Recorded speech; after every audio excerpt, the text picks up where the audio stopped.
Hello and welcome to Startline, brought to you by the Manx Motorcycle Club. I'm Beth Espy and this podcast is about everything road racing, both on the Isle of Man and further afield. From the races and the teams to the organisers and officials, it is all here on Startline.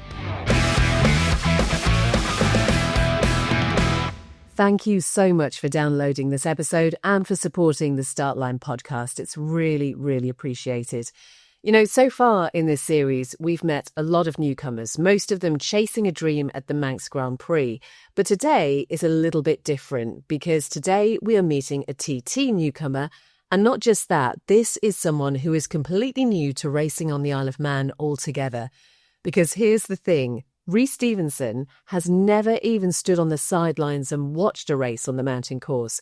The first time he'll truly experience it will be when he drops down Bray Hill on that newcomer's lap. Well, I caught up with Rhys, his dad Mark and Eddie Allen, all from the Rocket Racing team while they were over on the island getting some laps in.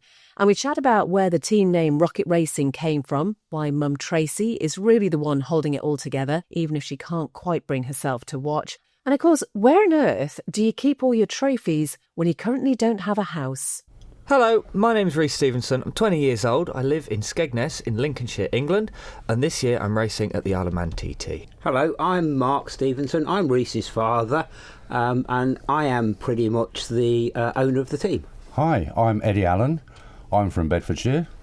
I'm almost 60 years of age, and I'm part of the team and predominantly here to help Rhys achieve his goal. Well, fantastic. It's brilliant to see you all here and thank you for taking the time to pop in because Rhys, obviously a massive year for you. Just talk us through where your racing career started, first of all. Well, it all started in the back garden. At 5 years old, Dad put me on a motorbike and then it's just gone from there. At 10 years old, I was racing on the beach at Mablethorpe. I won my first championship at 11 or 12 years old, I believe. Then we moved on to tarmac on the mini bikes on go-kart circuits. Moved up through there, won a couple of championships there. Then we moved into what's now known as the British Moto 4 Championship. It was the British Talent Cup. So I did 3 years there, and in my second year there I got promoted to Red Bull Rookies. So we did a year out with the MotoGP, which was amazing, a great experience. And then we came back from that in 2024 and did 2 years of the National Sport Bike over in the UK. And I'm doing that this year as well as the TT alongside it. Okay, so I just want to come to Dad Mark here. Presumably you've always had an interest in bikes, have you? I have, yes, for many, many years. How far did you take that? Were you a racer yourself? I was, yeah. I started racing quite late in life, actually. It wasn't until Rhys was born that I started racing because I was riding pretty much on the public highway. And I was told that I really needed to stop because I was a little bit quick and thought maybe something might happen now that I've got a son. I really needed to take care of myself. So I decided to go circuit racing with a view to eventually passing on to Rhys, which I now have done. And I take it there was no doubt that as soon as you popped that bike in the garden, you went round, that was it. Yep. Once we put him on a PW50 of all things, which we've still got, he just took to it like a duck to water. Spent a few years learning to ride that and a few other little bikes. But yeah, brilliant. I'm so proud of him that I think, I can't believe we're here, to be fair. And is there any part of you, Mark, that thinks, oh, I wish I'd done what he's doing? I had actually intentions to do this, but decided that maybe it would be better if I took care of the family and allowed Rhys to be able to come and do this. That's lovely. And I guess, Rhys, from your point of view, that's a really lovely thing as well. And to have that support and somebody who just, wants to see you going out there and live your dream is lovely. Yeah, absolutely. We sold the house that we were living in to build a house, and then all the money from the house building went on motorbikes. So the whole family is massively invested into mine and my brother's career. It's such a big thing for us. There's nothing else except for motorbikes, really. So what does your brother do? At the moment, he's running. Well, I say at the moment he will be running in the Moto 4 Championship that I was in a few years ago. But That's he has his second year now, isn't it? Yes, yeah, his second year. But he has given himself an injury, which means he might be missing the first half of the season. Oh, gutting. Eddie, talk to us about where you fit into this whole picture and how you came to be involved. Well, I first met Rhys 2 years ago. Yeah. And the team I was with then, we brought him over to Derby to do some racing on Derby on one of the team bikes. We showed him some laps in the car. Rhys was like, wow, I really want to do this. Oh, yes. Dad was in the back going, wow, I really don't want him to do this. But obviously I think Rhys's persuasion has sort of taken effect. The previous team I left, and before the season started last year, Mark contacted me and said, would you like to come and help the team? We've taken on Daniel onto the British Talent Cup, now Moto 4. We need an extra pair of hands, and he liked the way I worked. So my girlfriend went, I'm pleased because I can't put up with you being at home all the summer. So please just go off, continue your paddock plans and have fun. So I then joined Rocket Racing. Mark, lovely guy. Rhys, fabulous guy. Little Daniel, I mean, they're both little characters. Is that Daniel the brother? Daniel's the brother, yeah. And I think personally, the way the whole ethos of the family, the way they gel and work together, and it's not just myself, we also have Mark's wife's uncle is on the team. It's very much a family affair. And then I work alongside another guy, Adrian. And Adrian and myself look after Rhys when we're at BSB. Oh, that's just lovely. It sounds like so close-knit, and having those relationships, I guess, Mark, is really important because obviously it is a stressful thing, isn't it? This whole racing world, you're either preparing for something or trying to get the money together for something and whatever. And getting on with your team is so crucial. It is, yeah. It's very, very stressful at times. We're a family-knit team. And the help that I get from people like Eddie, Adrian, David, I just wouldn't manage without them. They are the best team I'd consider that we could have. It's wonderful for Rhys and for Daniel to be able to be involved with people like that, and not just for the racing. They're very, very good role models for hopefully the future life that they're going to live. So having people like Eddie, Adrian and David around is really, really good for, I think, Rhys and Daniel and the whole team, to be fair. So how did the whole rocket racing thing come about, and where did the name come from? OK, our last name is Stevenson. Stevenson's Rocket the Train. I raced many years ago as a banger racer when I was in my late teens, and I was known as the Rocket, which was painted on the side of the car. Didn't do it for very long, couldn't really afford it. That's where it originated from, and I was also known as Rocket at school, nickname. When we started racing, or I started racing actually 15, 20 years ago when Rhys was first born, I was known as Rocket Racing in the paddock, and that's where it stems from now. Rocket Racing has stemmed all from that. Oh, I love that. Again, it's something that goes way back, isn't it? And means so much to you as a family and as a team. Yep, it is, yeah. Someone actually identified that on the social media when it all got released. And they went, oh, I see, Stevenson and Rocket. Good play on words. I would have worked it out, obviously. I mean, I would have worked it out eventually. And then just thinking about why you're over here, obviously, I know you have been over to the island before, Rhys, but obviously trying to get in as many laps and whatever. Should say we're speaking sort of 25th of March, we're doing this interview, and I think you have had every bit of weather thrown at you today, haven't you? Yes. So we was actually, me and Milky was on a lap, just getting, my learning, getting my knowledge of the circuit, and we was out at Rancullen, and then the hail hit. We was not even in the car at that point. We was half a mile down the circuit just checking out, and we got wet and cold, but it's such different weather from what I'm used to at home. When I wake up at home, the weather that it is, you expect it all day, whereas here it's completely different. Yeah, and that's another aspect, I suppose, of racing here on the Isle of Man, and no doubt you'll have listened to races over here which have been stopped by weather and whatever, and so there's a real mental preparation that you need to do for things like that, I guess. Yeah, absolutely. It's one of them. We're prepared for delays, weather delays and other delays as well. So fortunately, they don't race in the rain, but delays and changes are something we're going to have to get used to. So tell us then how the whole TT thing came about. Well, originally, it was a seed planted in my head a couple of years ago when we came over with Eddie and his team, and then we kind of went away from that weekend, and it was just sat in the back of my head, just on a back burner. And then the end of last year, it was just kind of decided, we'll just go give it a go. We'll go over and apply for the Manx GP. So that's what we did. And then I got an email back not long afterwards saying that they wanted me here at the TT. So it was really quite a surprise, to be honest. Rhys was lucky because he actually got it on the last day of interest. You were the last day of interest. Yeah. And Liz Warden, who's the race secretary for ARA, who works for the MGP, said he cut that fine.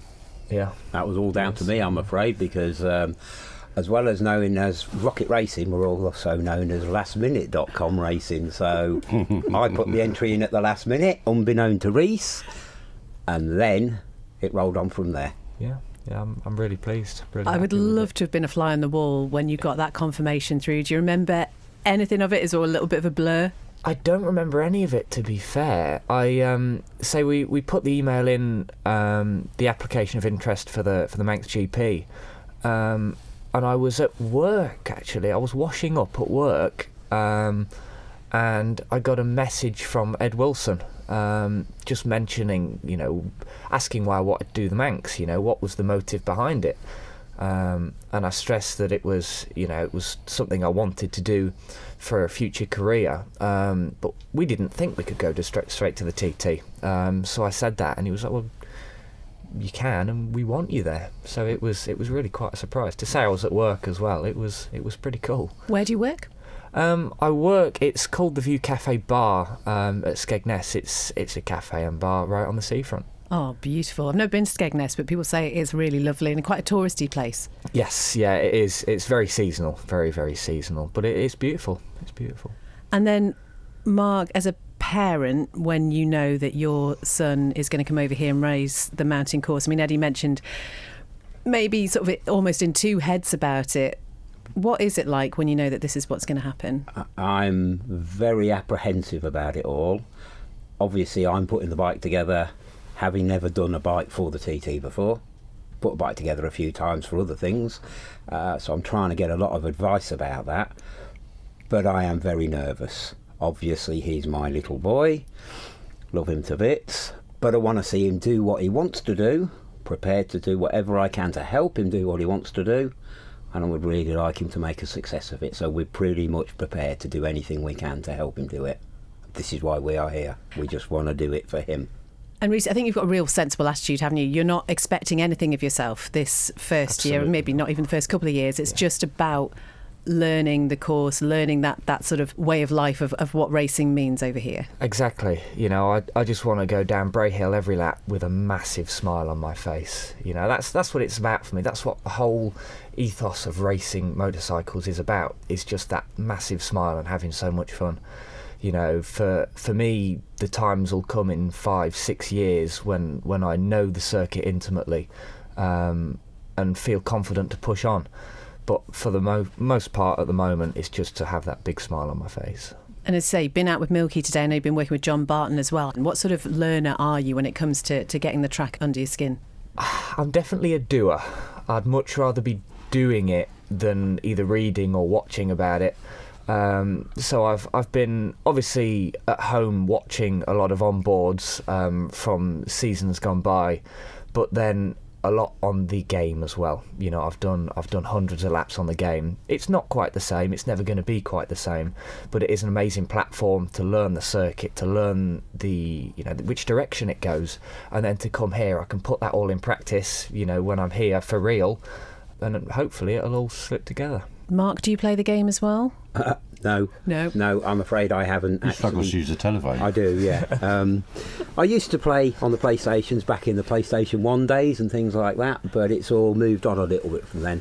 I'm pretty much around throwing spanners at the bike nowadays. OK, what about you, Eddie? A bit of a PlayStation nut? Not really. It's never been my bag. No, like I say, I'm a little bit older than Mark as well. So just talk to me then about your expectations, I guess. I mean, Eddie, you've got some experience, obviously, of what it's like over here, but it's different, isn't it, with a different team and a different setup. So how do you prepare from your point of view?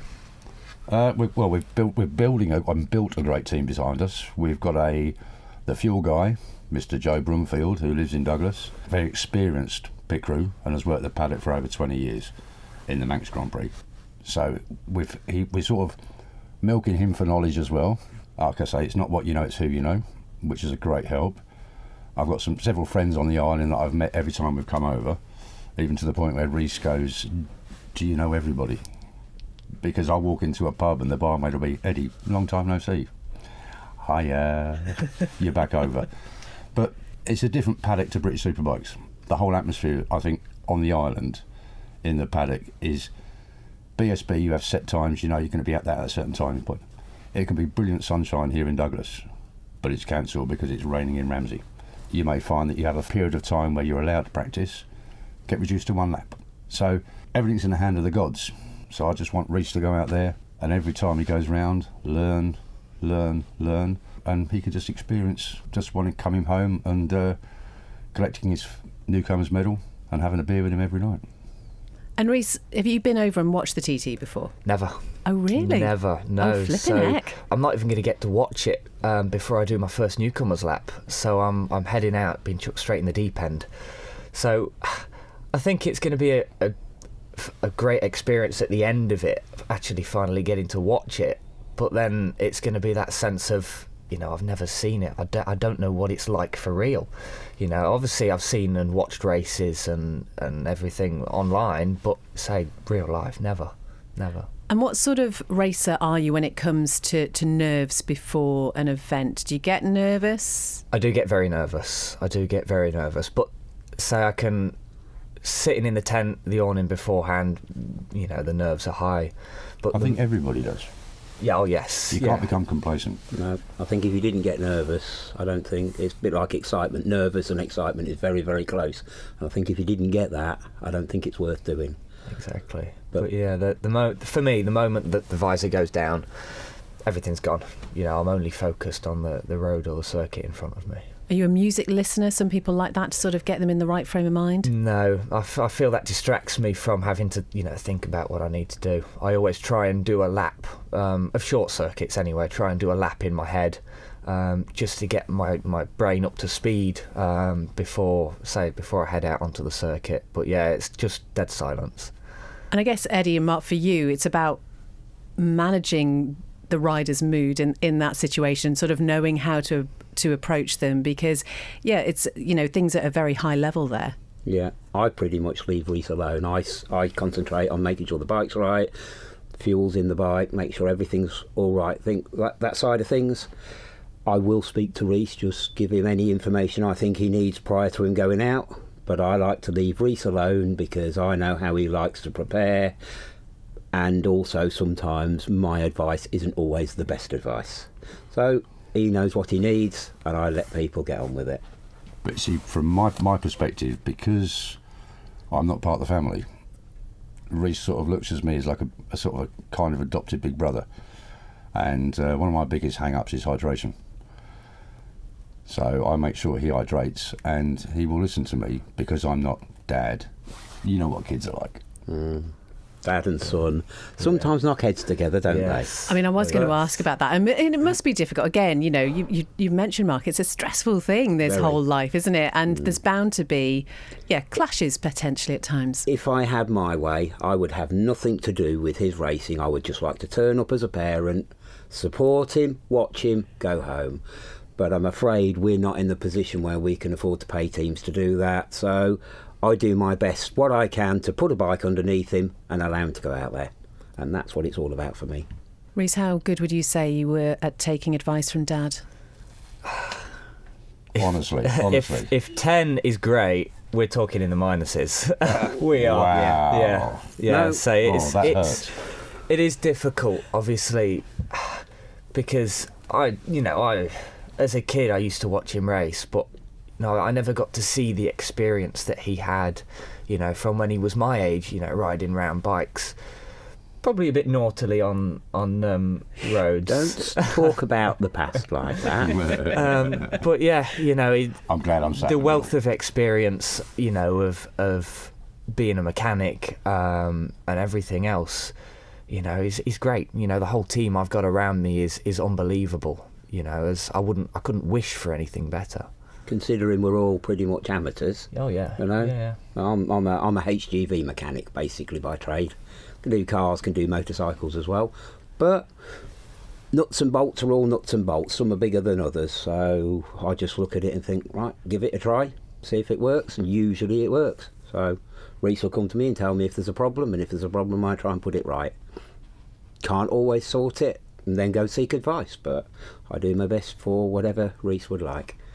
And that's all you can do at the end of the day, isn't it? It really is. And I guess this is something else that I suppose is going to be slightly different compared to what you've done before, is, you know, going out for those first few laps, particularly when you're on your own, Rhys, and sort of, you know, in that qualifying session, coming back and sort of downloading all the information that will be buzzing through your head, because it's an awful lot to take in. Yeah, you know, and somewhere like Donington Park where you've got 10, 15, 20 corners maximum, you know, you've not got that much information, you know, to process through and write down. Whereas for me, my first laps are just pretty much going to be survive. You know, there's going to be so much information passing through from the feeling in my feet, my hands, my bum. You know, I've just got to try and take as much in as possible, but take in the most important bits. That's a really good point, actually, sort of preparing physically for it's quite an endurance thing, isn't it, I guess, even just one lap round here? Yeah, you know, one lap round here is the same as a full session of short circuit. Well, you also, know, you likened it to going from Skegness to London on the back roads doing 150 miles an hour. Yeah. You know, it Sounds great. I don't know why I don't do it. No. You know, it's one of them where physically I'm doing as much as I can to put some weight on.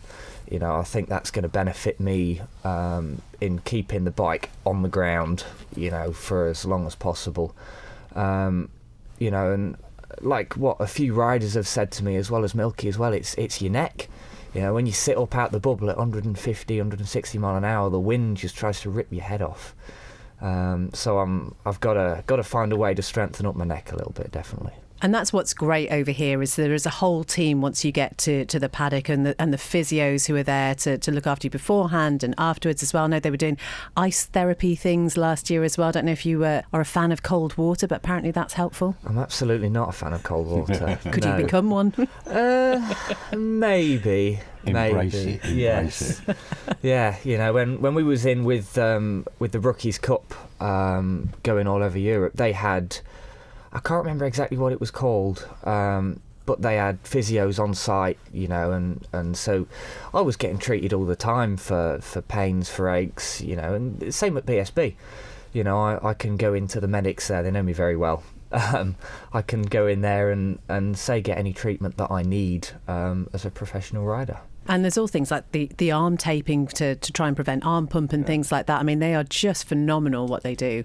Oh yes, yeah, absolutely. They know what they're doing. Talk to me, Mark, about the sponsorship side of things and who you've got supporting you. Yeah, we sort of pretty much rely on sponsorship.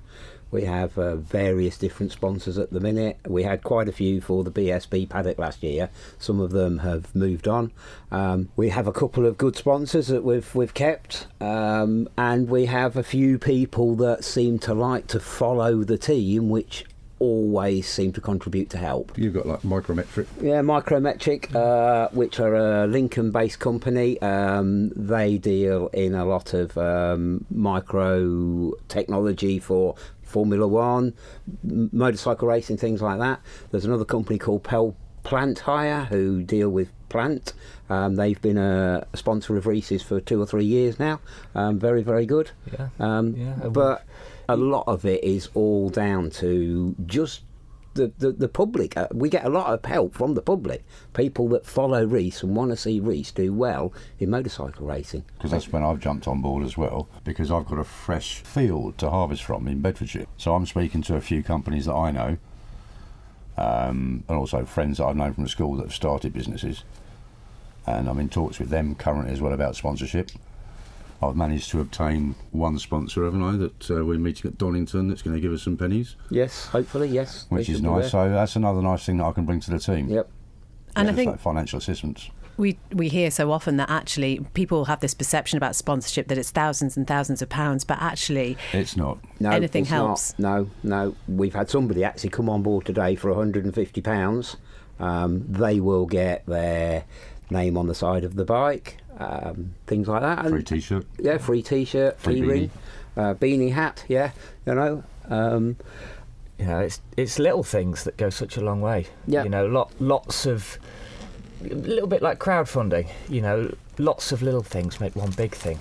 You know, we are looking at thousands to run a race team, but you know, every little helps. we meet, so enjoy. Oh, thank you. I've just been handed something here. Just tell me what this is. That's one of the team key rings. Lovely. Oh, I love that. That logo is absolutely brilliant. You like it? I do. I Yep. love it. Yep. It's our little rocket. It was one of your best friends, wasn't it? Drew it on the back of. I remember the very first races that I ever remember watching of my dad.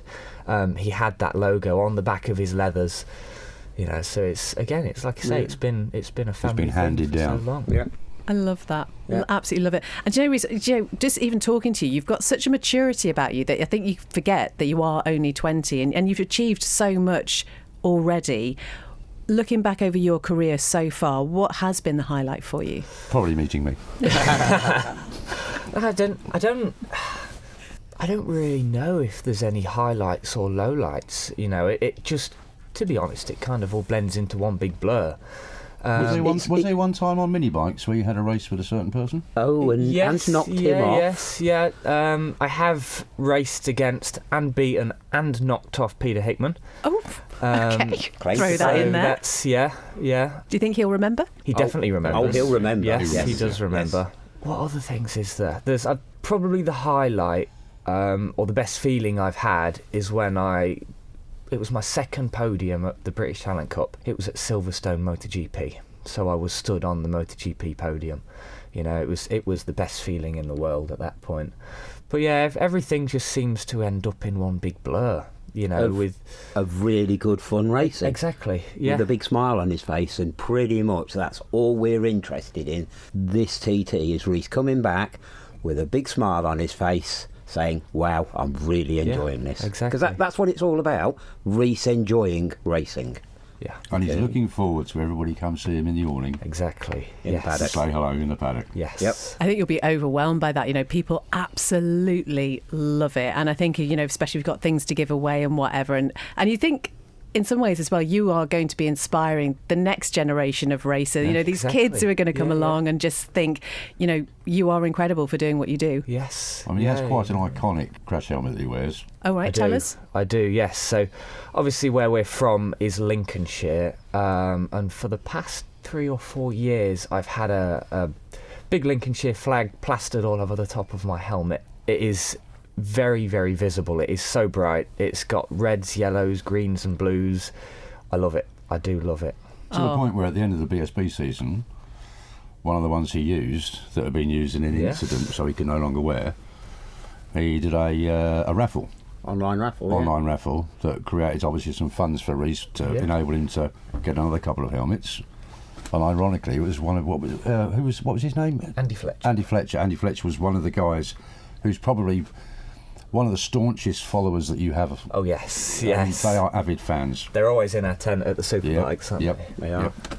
And it was quite nice to see him win it. Yep. Oh, yeah. It was. And when you get all your trophies and everything, where do you keep them? In a box at the moment. Okay. In a box because Not all of them. Not all of them. I do give some away. I do put some up in my bedroom, but we are living in static caravans at the moment because we didn't build the house because all the money went on racing. So there's, in my little bedroom, it's about probably 2 by 3 metres. There is no space for anything in there. So Apart from his Red Bull rookie leathers, yes. other mementos that you've got. So it's not exactly a small bedroom. It's a bit of a man cave. It is. I'll send you some pictures. I've got no space really for any more trophies. So what happens is I win another one, I put it up and I take the one away and it goes in a box So it'd be nice to get a nice trophy room at some point, but we're talking years in the future. Just buy another static caravan. Yeah, hopefully in the future at some point we will build your mother a house and you will have a trophy room. Yes. But until then, I'm afraid I've seen the plans. It's basically a massive garage that can contain 5 cars and 17 motorcycles with a 3-bedroom flat upstairs. You see, he has got 3 brothers that actually all ride motorcycles. So Callum and Aidan twins, 11-year-old twins. That also race. They race on Mablethorpe Beach at present. Actually, they've got a bit of a rivalry already. They have. They're very even. But Callum fell off and Aidan just ran him straight over the other day. Yeah. So they're arguing all the time about who's faster, aren't they? But Mum loves it. Well, Mum, actually, we haven't spoken about Mum yet, have we? No, we haven't spoken about Mum. Mummy in a paddock. Yeah. I wished our Mummy happy Mother's Day. Oh. Yeah. I didn't. Like I did to my mother. You did? My mother, Oh, Jean. really? Hello, Jean. I did, but it was a day late. Half-hearted effort, yeah? Yeah. Mum Tracey is actually more passionate about the motorcycle racing for Rhys, Daniel, Callum and Aidan than what I am. She wasn't interested in motorcycle racing at all when I was racing. She would bring Rhys every now and then to watch, but as soon as Rhys started racing, she is quite happy to do whatever it needs, whatever it takes. Although she never ever wanted me to come over here, did she? She didn't. She's very She apprehensive hated it. about this, but she will support whatever Rhys wants to do. Will she be over? No. She won't. No. No. No, she doesn't like the thought of being over here whilst I'm, Yeah. Understandable. She Yeah. can't. Yeah. She will come on to, because she helps out massively in the BSV paddock, and she does come on to the pit lane during his races and Daniel's races, but she won't watch the races, she won't watch the screens, she won't do anything until she knows the race is finished and they're all good. I totally get that. I get it. Yeah. It's quite a thing, isn't it? And just thinking, just almost circling back to the start of this conversation, Mark, and thinking about what's gone into this and the sacrifices that have been made as a family. But it just sounds like you were all so completely committed to it and clearly just love it so much. Yep, that's it. Basically, it's the future for my 4 boys. So we are prepared to do whatever we can, whatever it takes, whatever it needs. And Tracey, their mother, is very, very much involved. She's actually more involved with the admin side than what I am. She keeps everything on an even keel and she makes it run smoothly. If it was left down to me, I'm afraid it would be a little bit manic and a little bit hell on earth. yeah, it would. Is she the one that reads through the regulations? No. Dad does all of that. Okay. He will read them and read them again and again Okay. and again. I'm a bit fanatical about regulations and I'm a little bit fanatical about how we prep the bike. Because I'm not a professional race bike builder, I question myself all the time. So I do things 2, 3, 4 times to try and make sure it's right. Well, then check it again. And check it again. Yeah, I must admit I'm a little bit fanatical about rules and I'm a little bit fanatical about the bike. But that's just me, I'm afraid. It's my little boy on the bike. I want it to be right. Absolutely. That's exactly what you want to be, isn't Yep. it? And having that mindset is just, it sounds like it's perfect. I just want to ask you, have you still got any of your trophies? I've got all of them still. Are they in a box? They're Yeah? in boxes, they're in Yeah. boxes, yeah. I've got quite a few, yeah. Rhys didn't believe I was any good, actually, but... No, and that's like a full circle, isn't it? Back to not taking any advice from you, isn't it? It's This is it, yeah, Wow. I actually, when Rhys was born, like I said earlier, I started racing because I used to ride rather fast on the road and didn't know if I was going to get to see Rhys grow up because of that. So I thought, right, let's go I couldn't stay off a motorbike, so I thought, right, I'll go racing. It's a lot more safe than riding on the road. Really enjoyed it. Couldn't afford to do it particularly very well, but was reasonably successful for the few years I did it in the small class I did. So I've tried to pass as much information on as I can to Rhys. Whether he takes it or not is entirely up to him. I've started But- taking it now. You have, yeah. Yeah. But you have got a lot of good people and a really good coach in Andy Ibbott Yes. that is helping very, very much. And to be fair, Andy Ibbott, of all people, to coach Rhys, you couldn't wish for anybody better. Andy. I can't tell Rhys what Andy Ibbott can tell Rhys. Do you know Andy Ibbott? I don't know. He taught Wow. Rossi for a All right, couple then. of days, I believe. But Wow. yeah, he's California Race he's School. Yeah, unbelievable. he was. I think he ran the California Race School for Keith codes in the UK. I think he spent a lot of time in America learning, and then did the Californian race school in the UK. Absolutely wonderful chap. Yeah. I think he's the best coach he could ever put. Tell you what, Rhys. as well, he has had a few problems over his life. He's a couple of strokes and bits, so he does struggle, but he is unbelievable. He's climbed Mount Everest, he's done the London Marathon. He's an inspiration, isn't he? He's an inspiration to anybody. He is the most amazing man on the planet. He's a lovely character as well. Oh, yes. He's nice to have in the paddock with He you. loves his custard creams as well. Okay. If you ever see him, always offer him a custard cream. All righty, I'll have some in my back pocket just in case. And I guess it teaches you a lot about resilience, doesn't it? Which again is something that you need in buckets full in this sport. Certainly. Yeah, there was the way he explains it. There was certain points, in his life that he just didn't want to be here, but then he's turned that around into inspiring me and my brothers and everyone else who knows him to, no matter what, you can keep going, you can be something amazing. Yeah. What a perfect way to end this. Just before we go, you mentioned sort of being out there and people following you on social media. Where is the best place for people to follow you?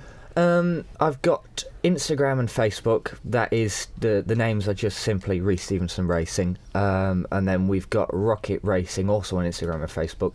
I do have a TikTok account, again just under my name, but that's obviously for the younger generation. Rhys, can I ask what's TikTok? TikTok is. I'm an old guy. I don't really know. Okay. I'll pass you back to Beth. It's just another platform. I'm just putting your leg there. Rocket Racing is a good place to find what's going on in the team. Rhys, Daniel, and his younger brothers, because they all run out of the Rocket Racing umbrella. And obviously then Rhys Stevenson Racing. And there's further details about the supporters club if people would like to come and jump on board, and join the club and get involved. Yeah. We need as much help as we can at the minute, whether it be financially or just advice, or spiritually. To be fair, I don't really know what I'm doing. Eddie does help, and Rhys probably knows less. In immortal words of Joe Broomfield, we will be reet. We will be reet. It certainly will be. Steady away. Thank you so much, as I say, for taking the time to come in. When are you heading back home? I think we're going home tomorrow evening. Yeah, tomorrow evening. But we are definitely coming back end of April to do some more laps, just to finish off learning. And then we've got a little testing weekend coming up, haven't we? Yes, yeah. So we'll be testing at British Superbikes at Donington and at Alton. And then we'll be doing the Superbike season as well in the British Sportbike. Nothing much then, yeah? Yeah. Quite a few weeks and months. Dad's just got to sell another kidney. Yeah. Do you know, Rhys, Mark, Eddie, thank you so much for being here. We can't wait to see you back over here towards the end of May, and best of luck with everything. Thank you so much. Thank you for having us. Thanks very much. Rhys Stevenson, Mark Stevenson and Eddie Allen, who incidentally has got the best radio voice I think I've ever heard, all from Rocket Racing. We are going to be hearing much more from them over the next few months. And shout out to Tracey and the other three boys. Do you know, I can only imagine what life is like in their household.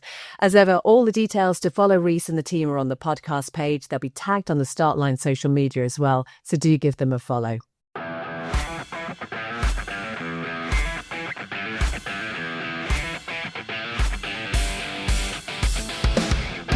Well, thank you so much for downloading and listening to this episode of Startline, brought to you by the Manx Motorcycle Club. If you can, do follow the riders, the teams, the organisers and officials that we've been talking about. Your support really makes a difference. And if you'd like to get in touch, you can email Beth at startline.im.